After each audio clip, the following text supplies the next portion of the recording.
listening to the GM Shuffle with Michael Lombardi, presented by DraftKings and VSiN. Here is Femi Abebefe. Welcome to another edition of the GM Shuffle with Michael Lombardi, presented by DraftKings and VSiN. I'm your host, Femi Abebefe. As always, make sure to subscribe, rate, and review wherever you get your podcasts. Our producer, Elliot Bowman, with us on the ones and twos, as always, as the GM Shuffle has returned from the Sunshine State. Michael back from Tallahassee. I'm back from Tampa. Michael, how was the weekend? How did it treat you? It feels like we missed some stuff in the NFL. We had a Tom Brady roast last night that I still need to get to fully. There's a whole lot that's been going. I've only seen certain clips. I haven't watched it in its entirety. I got back late last night, but I'm going to watch it later on this afternoon after I get back from work here. I would hope you would. I mean, you must have sweat through about 4,000 suits when you were down there. I mean, with the humidity in Tampa, oh my God. I didn't watch any of it yet. I've kind of been on that diet of no Patriot news. But, I mean, I've seen some of the things on Twitter. It sounded like they were having some fun. I mean, it didn't sound politically correct, but that's a good thing, right? I mean, sometimes, we need to make fun of ourselves, right? I mean, sometimes it's good to laugh at yourself, and not get people all offended by it. So, yeah, I mean, it was good. It was good to see Belichick there. It was good to see Brady.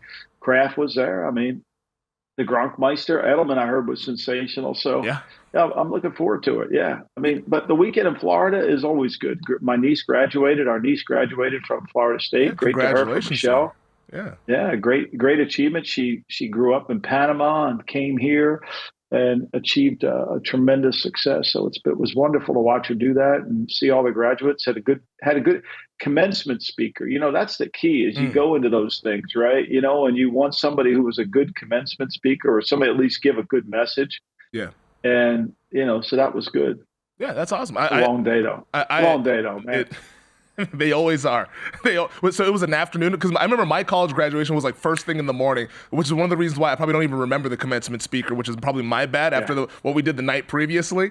But it was always a lot of fun on that graduation day. And then you go off and you try to make the most of your life. So congratulations to Michelle for graduating. I wrapped up wedding season for myself. I mean, 3 weddings in a month. It was my wedding, then a buddy's wedding last weekend in San Diego, then a wedding this weekend in Tampa. So wedding season's now officially over for myself, but it was a whole lot of fun to see some old friends and for people that have been here on the VSiN network here. Evan Klosky, he's our Bucks guy. He was the one that got married, so it was nice to go catch up with him and go ahead and see some old friends that I met in Spokane way back when, where I met my wife Liz. So it was a nice little Spokane reunion for us down there in Tampa. But yes, sweat through a lot of suits. The dry cleaning bill will be expensive, but it's what you do to sacrifice for the ones that you love. So a fun weekend. It's good to be back though here in the saddle, and we'll give our full thoughts on this. You got to watch the Brady roast. I'm going to watch it. That'll be our homework for the GM Shuffle. We can report back and give our full thoughts on Thursday. I actually, I'm down this rabbit hole on JFK, and they had this guy Bryant. They had this guy Bryant. Yeah, shocking, right? And Millie looks at me like, "Are you kidding me?" I'm like, "Yeah, no, I'm down." And so they had this guy Brian Edwards, who's a tactical specialist. He was a police officer in Lawrence. He's written a couple books behind the picket fence, and then he wrote another book about Roscoe White, who he believes is the shooter, one of the shooters, and he was basically presenting a case. This Allen Library in outside of Dallas, they get some incredibly good speakers, and they put them up online, and so he was in there presenting all the evidence with just pictures, just looking at pictures, and I learned so much. Like, I had no idea that the sidewalk on the grassy knoll side was painted yellow on the bottom and the top in certain areas. And so basically what this guy presented was with these pictures, and you see it, that was the kill zone.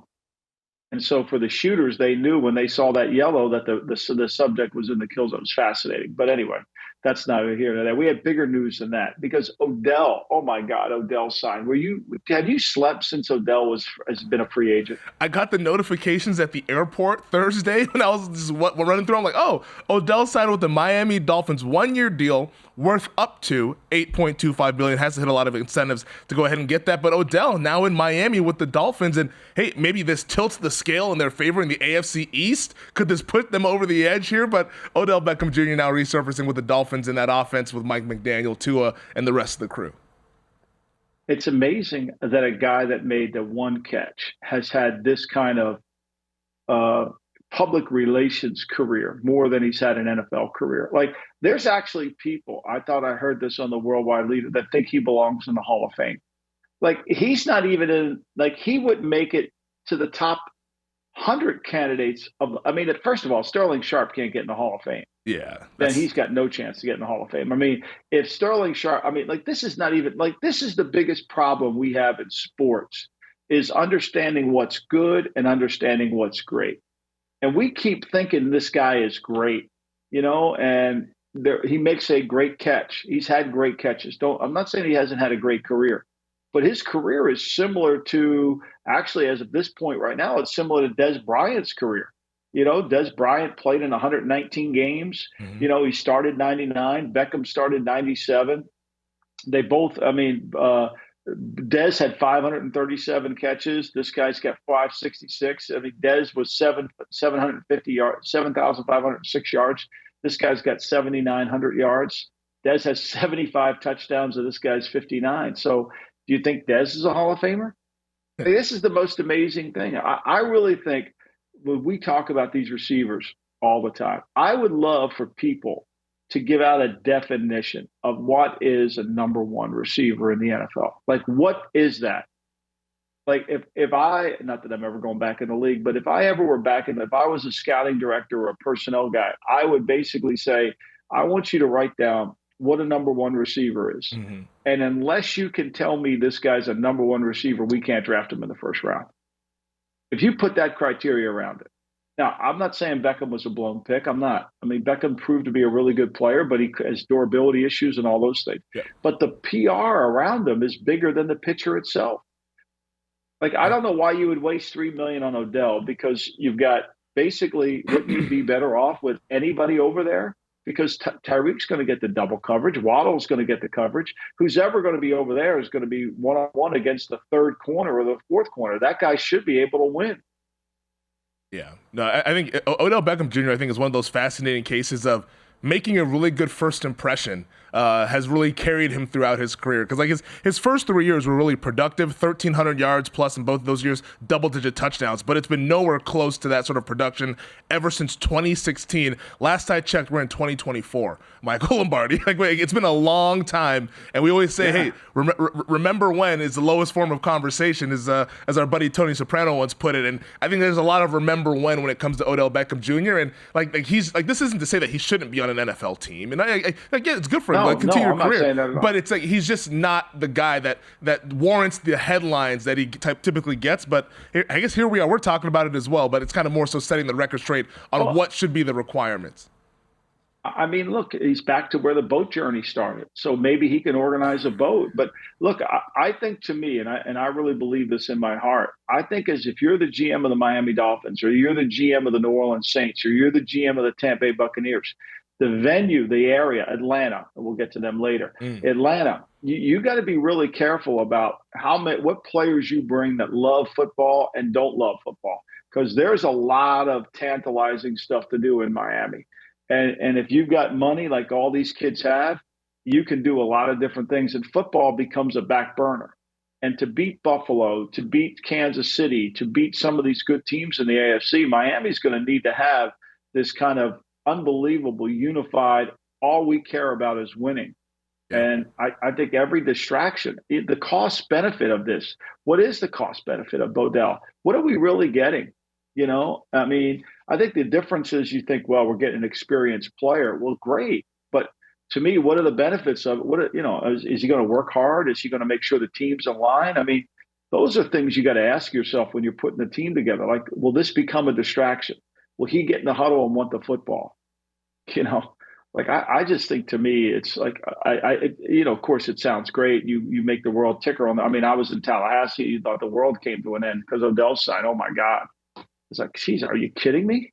The notifications were buzzing. 35 receptions last season with the Baltimore Ravens, 565 yards, 3 touchdowns, started 6 games, played in 14.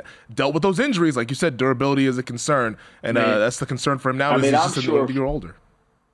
I mean, that's one of the worst contracts Baltimore's ever done. I'm sure Baltimore regrets that tremendously. Now, they'll probably say, and maybe this is true, they'll probably say we needed to do that to get Lamar back. which maybe that's the case. Okay. So basically you spend an extra, let's say you spend an extra 15 million to get, wouldn't you have been better off just giving Lamar the 15 million? You would think. I mean, right? We could have given Lamar the 15 million, right? Like, why not, right? Like, let's give him the 15 million. So I don't know. I mean, to me, it's constantly how he keeps talking about this all the time and how he's going to tilt the meter. But we spent way too much time talking about him anyway. Let's talk about how to develop some rookie quarterbacks. As we'll carry this conversation into the next segment since we have a couple minutes left here in this segment. But this is something that you really wanted to highlight as we start to begin these rookie camps. And there's interesting that there's quarterbacks like Caleb Williams, that's going to be a day one starter. Jaden Daniels, I would assume, is going to be a day one starter. But then you have your group of the Knicks, McCarthy, and May. I would put Knicks into that camp as well as probably going to be a day one starter, but needs to go out there and prove himself. I guess, how do teams go about doing this from day one? Because that's what you talked about earlier. The development process begins right now to get them ready to play week 1 in September. Well, development starts for every position, right? There has to be a plan, and you never hear about the plan. You only hear about the drafting of the player. You never hear about how do we make this player a good thing. And if you're the leader of an organization, like you're Terry Super Bowl winning GM Fontenot, you lead the organization. Here's the issue I have as I thought about this taking walks. Like, Zach Robinson becomes a major player in this decision.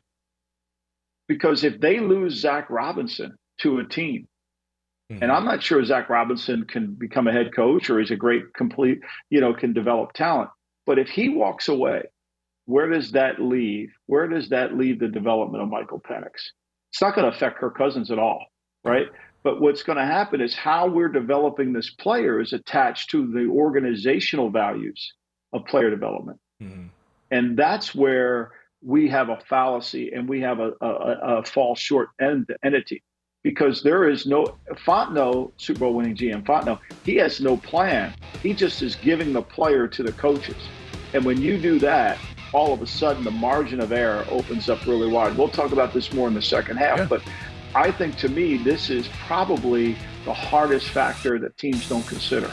Yeah, I mean, we know continuity is a big deal in development, and sometimes these coaches, the carousel is always buzzing in the National Football League. We'll continue this more on the other side. We'll take a quick break, though. This is the GM Shuffle.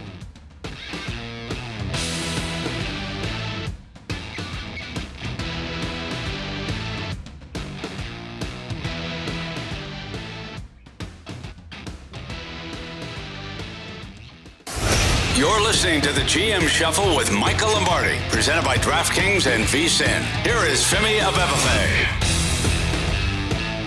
So we're talking about developing these rookies as rookie minicamps start to begin here in this coming week, and especially these quarterbacks. We wanted to hone in on those guys since we saw 6 go in those first 12 picks. I guess in your experience, when you've watched how teams have developed guys, what is something that really works across the board, and what's something that doesn't work that you've seen, and kind of the difference between successful careers and unsuccessful careers, especially at the quarterback position? Well, it's stability, right? So Andy Reid takes Patrick Mahomes and he brings him in. He's got Alex Smith to play. So Andy spends a whole year working on the mechanics of the position for Patrick Mahomes in the offense. Then he works on the fundamentals for the offense. And then he develops his skill set in the classroom. Then he develops his skill set on the field. And he's got plenty of time to do it because, remember, when Reid's running the offense, he had Bieniemy there with him, and he had other coach to coach the backup player. So you almost need 2 staffs. And my point about Zach Robinson is Zach is going to be spending most of his time with Kirk Cousins, 80% of the time with Cousins, getting him ready to go.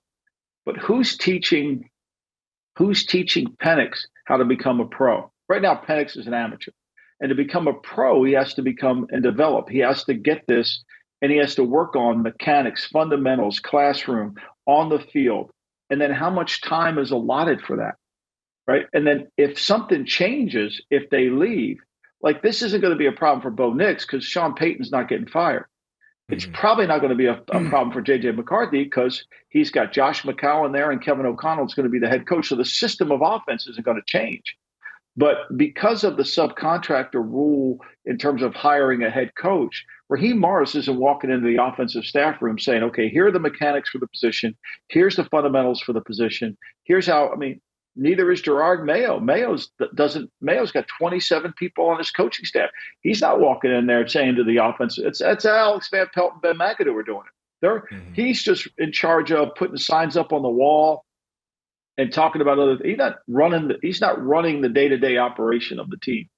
And so when you don't have that, now the player development gets lost. The player development gets subjected to the coach. And this is where Al Davis would say all the time, don't let the coaches become general managers, because now they start evaluating whether the player can be developed. Right now they start to evaluating, is this guy good enough? Are we wasting our time? When we all know sometimes coaches give up on players. I mean, think about it. We just watched the finals. We watched the NBA basketball, and Shea Alexander's a great player. They traded him for Paul George. Well, they needed Paul George to sign Kawhi Leonard, but if they just would have waited, maybe Alexander would have been better than everybody. But you know how impatient people get. And so coaches, particularly, not all coaches are great evaluators. I know that doesn't sound right to most fans, but that's the case, and they don't recognize the talent. And so when you don't have somebody, like, it's one thing to be a subcontractor as a head coach, then you should be in charge of player development.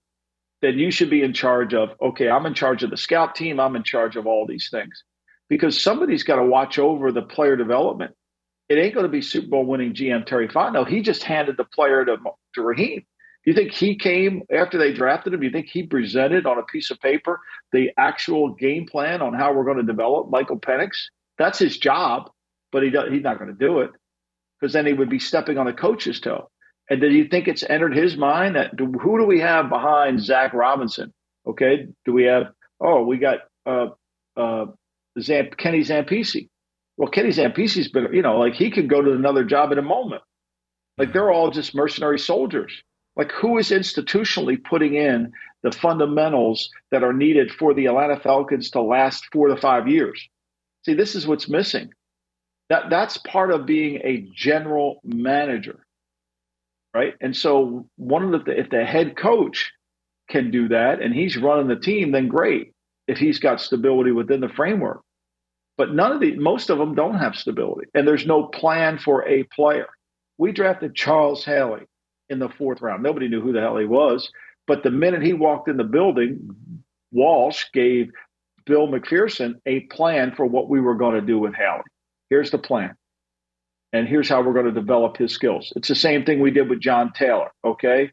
And it's the same thing we did with every player that got drafted at the 49ers. As long as Walsh was there, had a specific player development plan that he crafted based on his evaluation, right? So, like, if I were working for a team, I would send all my stuff that, hey, here's where we think this is what Penix needs to work. This is the things we have to get.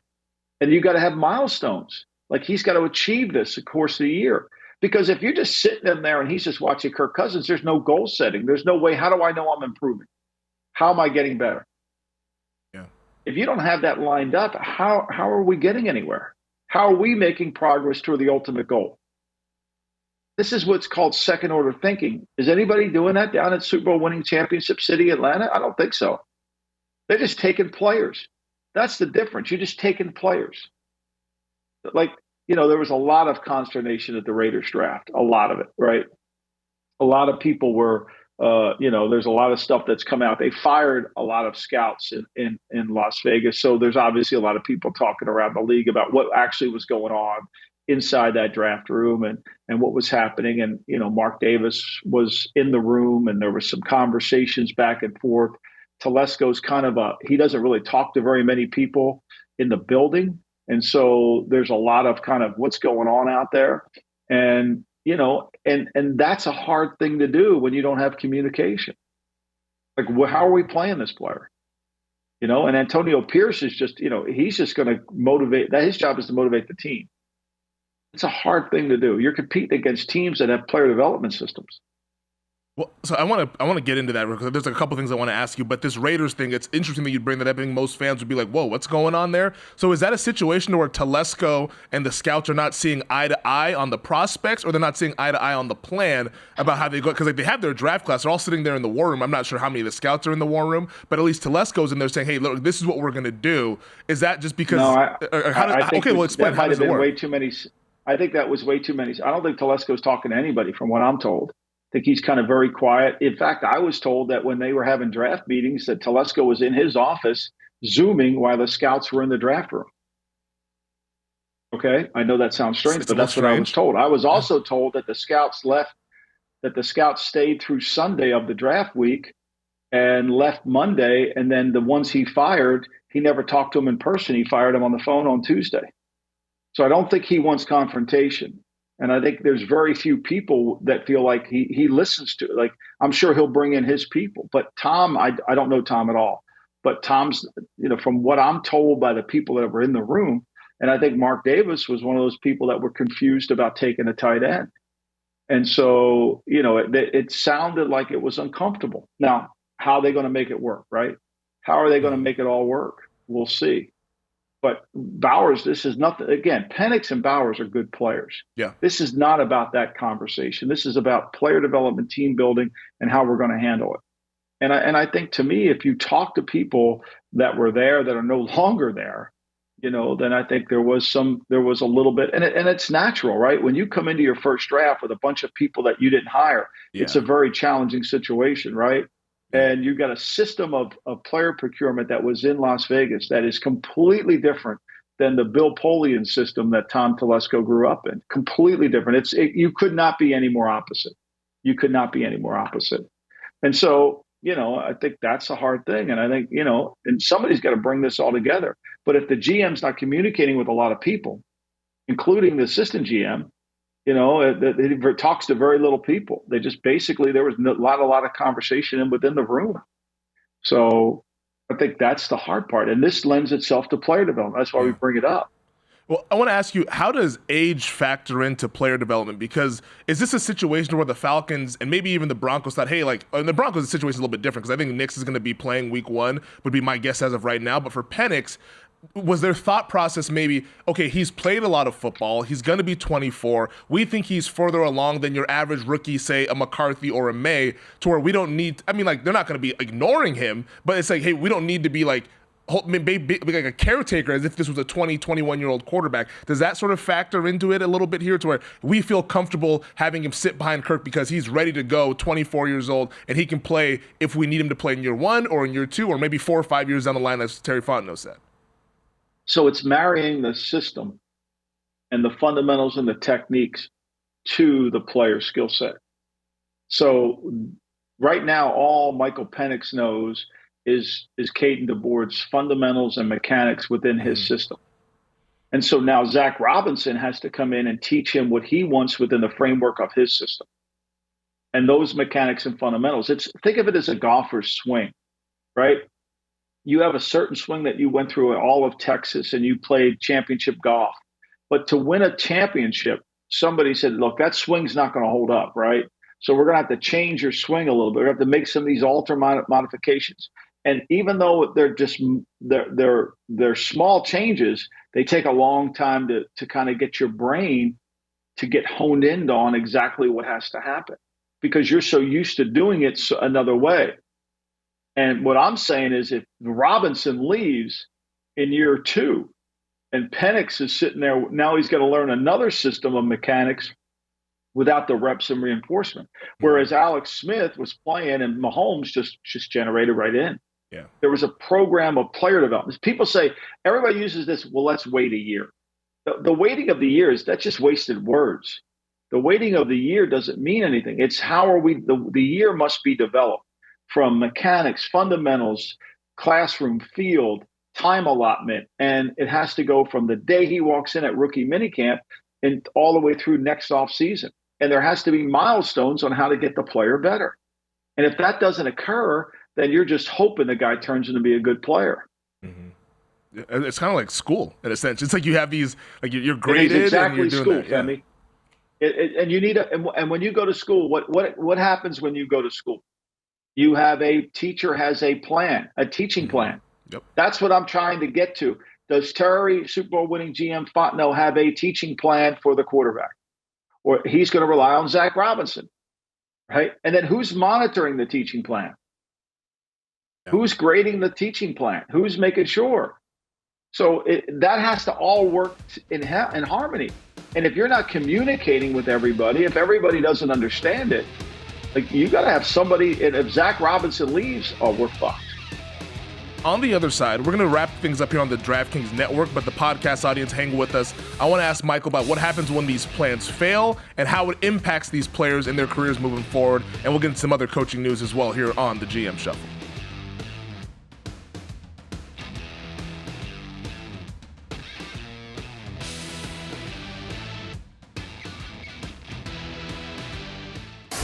You're listening to the GM Shuffle with Michael Lombardi, presented by DraftKings and VSiN. Here is Femi Abebefe. You know, this conversation, Michael, is fascinating because player development is something that never gets talked about in the media. We just talk about, like you said, acquiring players and stacking rosters together and let's go play a game in the fall. But when we have this conversation, I sort of think to myself, are more, especially quarterbacks, are more guys kind of ruined because of a lack of a plan than we give credit for? Because, I mean, if you lay it out how this is and you get that kind of mix and match offensive coordinators, oh, he's been on 4 OCs in the 5 years. Like, it feels like that can sometimes kind of ruin guys by having that lack of continuity. Do you think that's sort of what happens when some of these guys just they don't turn out how we think they should, at least coming out of the draft? Yeah, and I think it applies to all positions. And I think what ultimately happens, Femi, is if a guy can be really good on his own, then, you know, he comes to the top. But sometimes guys get lost in the shuffle. And, you know, the coach, you know, a guy doesn't pick up the system quick enough, or the guy's just not in shape. You know, there's certain things that happen and then they get discarded. And then they go somewhere else and you're like, how did that guy, they cut that guy. Now he's somewhere else, you know, and now he's a good player. And I think that's ultimately what happens. You know, and as on the quarterbacks, look, I think Zach Wilson never had look, I'm not blaming. I think Zach Wilson's, you've heard me talk about that enough, but like just take Zach Wilson. There's really no plan on how he was going to become a player. There was no fun. I mean, he never improved his fundamentals or his mechanics. There was nothing. It was just go, you play, right? You know, and no dressing them up. Same thing with a lot of these guys, you know, like, some guys, you have to understand the autopsy has to be declared, right? Did Josh Rosen failed because of why, right? EJ Manuel failed because of why. See, if you're the Super Bowl winning GM, Terry Fontenot, you should know every single reason a quarterback failed, right? Jamarcus Russell failed. By the way, I wasn't involved with Jamarcus Russell, even though people want to blame me for it. You know, lazy, was never going to work hard, was always out at the club, you know, yada, yada. There's reasons, okay? It wasn't talent, right? And so, like, when you're sitting down with all the quarterbacks, you draft one, you got to sit there the first day, you know, you should go over it. Here's the reality of the position you play in the National Football League. And here's the things you can overcome, and here's what you can't overcome. Like, if you're just not good enough, if we've missed on your talent and your ability to play the position, then that's on us. But if we miss because you don't work hard to do these things, that's on you. See, I don't think the Jets missed on Jack Wilson's talent. I really don't. Right? I think they missed on the player development and his work ethic. Yes. You know, Justin Fields, I don't know if I think his talent in terms of an athlete, they didn't miss on. In terms of playing the position, I think they did, even though they got an A+ from Pro Football Focus in that draft. Right? So I think, to me, that's what has to be evaluated. And if there's not a specific plan, and you say, well, that's why Justin Fields failed because he had a plan. No, he failed because partly he never had a plan, but he also wasn't going to be talented enough within the plan in terms of playing the position of quarterback, throwing the football effectively, mechanically. When he came out in the draft, Brady made the comment, his mechanics aren't good. I don't know where I read it somewhere, right? His elbow, he's loose, his elbow's all over. And if you don't change his mechanics or get to those, it's never going to change itself. But somebody's got to be the driver of that. Somebody's got to be able to say, here's what we're doing. Yeah. And it's like, it can't be the position coach. It can't. That would be like somebody working at middle management making corporate decisions. You just can't. It makes it difficult. And it's because I always think back to when these guys get drafted. Like you said, in Zach Wilson's case, it's like at some point along the way, people thought that he could play. Like, is he really this poor? And this is not to absolve him of all of it, because you've talked about the work ethic stuff and all the other things that maybe he could have helped to attribute into playing a little bit better. But it's not, I don't think it's just all on him, But then conversely, as we'll get into this other kind of conversation that what we saw from our favorite NBA analyst Charles Barkley talk about, it's not all just on the coaches as well. Because I think in the NFL, the dynamics are really interesting. But if you haven't heard the clip, we're going to play it for you guys right now, courtesy of Inside the NBA. This is Charles Barkley talking about the Los Angeles Lakers and the Phoenix Suns and their playoff failures of this past week. Part of our job, we watch all the games and we watch all the talk shows. A lot of these people on television, they're cowards because they want the players to like them. They don't want to do their job, which is to tell the truth. And I just want to say this about coaching. Anybody who thinks the reason the Lakers suck is because of Darvin Ham or the reason the Suns suck is because of Frank Vogel, you don't know what you're talking about. Frank Vogel is a hell of a coach. Darvin Ham is a hell of a coach trying to get his career started. But for all you punks, idiots, and jackasses on other networks who want to be media and who want all the players to like y'all, do your damn job. The Lakers suck, and the Suns suck because of the players. It has nothing to do with the coaches. I mean, it's only the way Charles puts it. We don't have enough of that. Look, people don't understand the food chain here. What he's talking about is the food chain. Okay, what he's really addressing is the food chain. Most people need information from a coach or an executive to go on television. They need that coach to tell them what they're doing or what they're thinking, and then they spew it out. And so they're never going to spew out information that would be negative towards the person giving them because it would be their lifeline. They would be killing themselves. Yeah.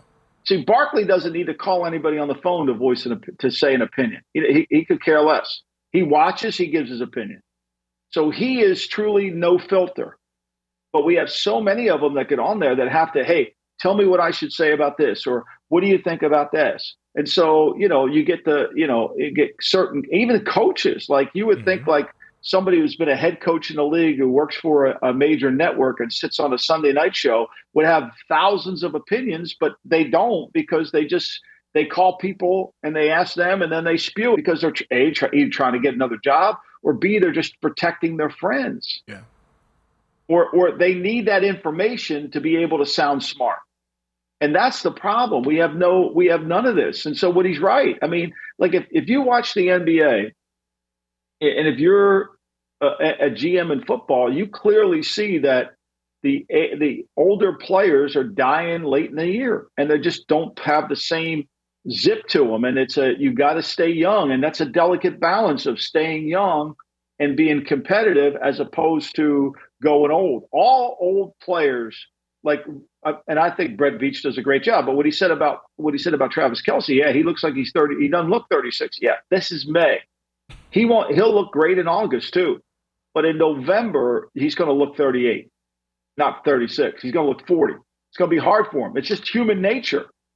It's not anything about Kelce. I think Kelce's incredible, but that's going to be a hard thing to maintain. No one beats Father Time, not Brady. That's it. So I think to me, that's really that's the driving force. And that's why when you read stuff that's coming from executives or coaches, it's what they want to be put out. So they're always in the positive light. And that's why most of the media darlings, the people that get promoted, end up never being great. Yeah, it's interesting because the NBA dynamic is a little bit different than the NFL dynamic because NBA, the players have a little bit more control under who if a star player walks into the GM's office and says, hey, fire this coach or I'm going to ask for a trade, the coach is going to get fired. That's just how it works. NFL's a little bit different. It's not like that. There's some other CBA and cap constraints that don't allow you to do those types of things, but it's something that we've talked about here on the pod about how you always say the general manager has the owner's ear more than the head coach, and the GM could be up there saying, hey, he's not coaching my guys up. We got to make a change to kind of almost protect their own ass because it's one big game of cover your ass. It's like you're trying to figure out, hey, it's not my fault in this blame game because the blame pie is out there anytime you fall short of expectations. And in the NFL, it's more so maybe the coach gets thrown under the bus, just given the fact that the general manager is up there while the coach is out there watching tape or trying to coach practice or grinding. They're not really up in the owner's ear at dinner or during the games, what have you. No question. And then the new coach comes in, but he comes in with no real answers on what went wrong because the guy it was always the coach's fault. So you fire the coach and you really don't have the answer on what went wrong. And so, like, here's where the guy, like, what went wrong with this player? Why did this player fail? What was wrong with this guy? You know, and you blame the coach, and it's easy to blame that. Sometimes it is the coach's fault. Guy's not getting developed, but you have to come to the point where you say to yourself, look, this guy isn't good enough no matter how much we coach him. Yeah. Which, I mean, it comes full circle what we talked about. If there's no clear plan, it's hard to go ahead and say, hey, this guy didn't get this done because the coach didn't coach this up properly. You got to have a plan at first. Then you can kind of go out and evaluate from there and find the true terms of the autopsy. So to put a bow on this entire discussion, we do have some fun betting markets at our show sponsor, DraftKings, to say who will be the quarterback to take the week one snap. We wanted to focus in on these teams that have these rookies. Bo Nix right now for the Broncos, big favorite, -300 to be the quarterback to play the first week one snap. Jarrett Stidham +330. Zach Wilson is at 9-1. But the interesting ones are the Minnesota Vikings, where it's Sam Darnold at -160, JJ McCarthy +120. So as of right now, slight lead for Darnold, but kind of a coin flip situation. And then Drake May is a big dog. He's +350, while Jacoby Brissett is -550. Do any of those interest you in terms of being the quarterback to take the first week one snap for their respective team? Well, let's go through it, right? So I think, to me, I don't think that J.J. McCarthy is going to be able to beat out Sam Darnold. I don't think that's going to happen, right? And so I think J.J. McCarthy, Drake May are kind of, they're going to have to do it whether they can get to October, whether they have to wait a year. But it's going to be hard for them based on the level of play, learning the system, and beating somebody who's the incumbent. Brissett knows what to do. He'll get them lined up, and he'll make them competitive. So I think that's the case. I think Nix is clearly going to be the day one starter because he's ready to play, and Sean's got so much involved in him that he's got to make them good. So he'll do that, you know. And I think that same thing with Jaden Daniels. Unless he gets injured, he's there because Marcus Mariota is not going to be the guy. And the same thing with Caleb Williams. So to me, the only one that's risk taking a shot on would be McCarthy at +120. I just don't see that. I think I would rather play. I think Sam Darnold gives them a better chance. And I think Minnesota, Minnesota isn't ready to just go with a young player. I think they signed Darnold with a plan. I think they're going to make Darnold try to make him. And obviously the fans are going to want him to not be the starter once he throws the first interception in week one. But the reality of it is it's going to take McCarthy. Remember this, volume is the killer of everything. Okay, so the volume that you get, see, what happens here is the volume of offense that is going to be required for Kirk Cousins is no chance that Michael Penix can adapt it. It's just no chance. The volume of offense that's going to be required for Minnesota to play on opening day is not going to be able, J.J. McCarthy is going to have a hard time handling all that. And the volume of offense for Bo Nix is going to be tailored for Bo Nix because he's the day one starter. Same thing. So they're going to scale it down in Washington. They're going to scale it down in Denver. They're going to scale it down in Chicago. Whereas in New England, they don't want to scale it down. They want to put their system in. And same thing in Minnesota, right? They want to get it going. And so you have two diametrically different programs. And it's hard to get a young player to handle all that volume and still go out there and play well. Yeah, no, there's some other interesting ones. Seattle is an interesting one. Geno Smith and Sam Howell. Right now, Geno Smith -330, Howell +225. Of course, the Seahawks trading with the Commanders to bring him in. But Seattle's an interesting pivot point for this conversation because I always think back to that 2012 rookie camp, and then you see Russell Wilson, and the stuff that you heard out of that camp as somebody who lived up in that area during that time is like, hey, this guy is a little bit further ahead of schedule than we thought. Hey, this guy is actually in a real competition with the quarterback that we just signed off of the street in Matt Flynn. Like, when do you know that a guy is ready to play, even if sometimes it comes ahead of schedule, as Russell Wilson was, going from maybe being second or third string quarterback to all of a sudden being week one starter as a third round pick? You know, based on the program of player development. Like when Mac Jones became the starter in New England over Cam Newton, you know, he proved it when he was at the Giants, when they practiced against the Giants. I think he was like 37 for 40 and completed passes. But Mac Jones is the perfect example of all the things we're talking about. Came in, had a program, player development, it worked. Josh McDaniels did a really good job developing him, got him going. And then, you know, it kind of fell apart. It kind of fell apart for a lot of different reasons. Some of it coaching, some of it players, some of it scheme. But it did. And ultimately, when that player development didn't continue and you made the change, like what I'm talking about, if Zach Robinson leaves Penix, like what happened in New England, all of a sudden it falls apart. So the plan has to be in place. And when there's a plan, you can see it. I just don't see how they're going to be able to do that in Minnesota, or clearly they're not going to do it in New England. I mean, in Houston, it was different because they had planned it, right? And so the offense was scaled. Because if you watch the first preseason game, you're thinking there's no way Stroud's going to – he couldn't even throw it. The first pass he threw was in the dirt. It was brutal. Yeah. But they kept the system scaled down for him, and they grew with him. There was no alternative. When there's no alternative, you got to do it, right? Yeah. It was out of necessity, and then he ends up having one of the great rookie seasons of all time there, being Offensive Rookie of the Year. So I'm sure it'll be a pleasant surprise in Minnesota or New England or one of these spots if those guys are ready to play, but chances are that they're likely going to be sitting week one, and then we'll kind of see how things progress throughout the regular season. Last thing that you wanted to hit was in Minnesota with Bud Grant and what they're doing, some cool stuff they're doing at the Vikings organization. Yeah, I mean, I read about it. We wrote about it on the Daily Coach today, and I think it's the perfect example of how you build culture within an organization. And the Will family, who never worked with Bud Grant ever, but he was a legacy there, was 4 Super Bowls, never won a Super Bowl, had a great career in Canada. Interesting man if you read it on the Daily Coach, but they kept his office in place. Like, and even though he's no longer with us, he died at 93 years old, his office is still there to let people know that they honor the past. I think that's really good. And when we live in this world where we have so many people trying to take credit for the success, you lose touch of your culture. You lose touch of identifying the people that you belong to, because most of these kids, including Kevin O'Connell, I'm sure, and everybody that's in Minnesota think Bud Grant. They don't know who Bud Grant was. They don't probably know who Bob Schnelker was, Jerry Burns, some of the great coaches that they had in Minnesota that Bud hired. They just know he was an old guy that the cold never bothered him because he wore short sleeve shirts. But he's part of the legacy of the franchise and the fabric of the franchise, which is the culture that the Wolf family is trying to instill. And I think it's really great. I think it's tremendous. Meanwhile, we're watching the infomercial about the Patriots, and they're dismissing a coach that won 6 games, and they're talking about how great their culture is. Did you see the zinger that Belichick put in there on the roast last night? I saw that on Twitter this morning. It's pretty good. Yeah, it's anybody who wants to call it a documentary, I refer to it as an infomercial. It truly is an infomercial. Yeah, I'm sure if you're listening to this podcast, I'm sure you've seen it. But in case you haven't, Bill Belichick last night said, "It's an honor to be at the roast of Tom Brady on Netflix tonight. It's not to be confused with the 10-part Bill Belichick roast during the Apple TV documentary." Like, that's a hell of a line. A future in comedy for Belichick, maybe. That's a really good line there that he put. He is a funny guy.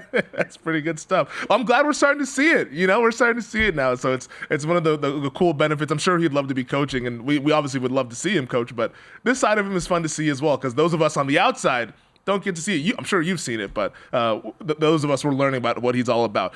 Quick programming note that we'll be back on Thursday. We didn't get a chance to get to our 2021 draft grades. We're doing that Thursday. There was a lot that we wanted to discuss today that was more timely. So 2021 draft grades, Thursday's pod. We have them all up here. We're going to dive into this thing deep here for 2021, that class, because now all the fifth-year options have been declared. 18 of those guys from the first round got fifth-year options. We'll break it all down on Thursday's pod, as we'll be back here later on in the week. So, as always, make sure to subscribe, rate, and review.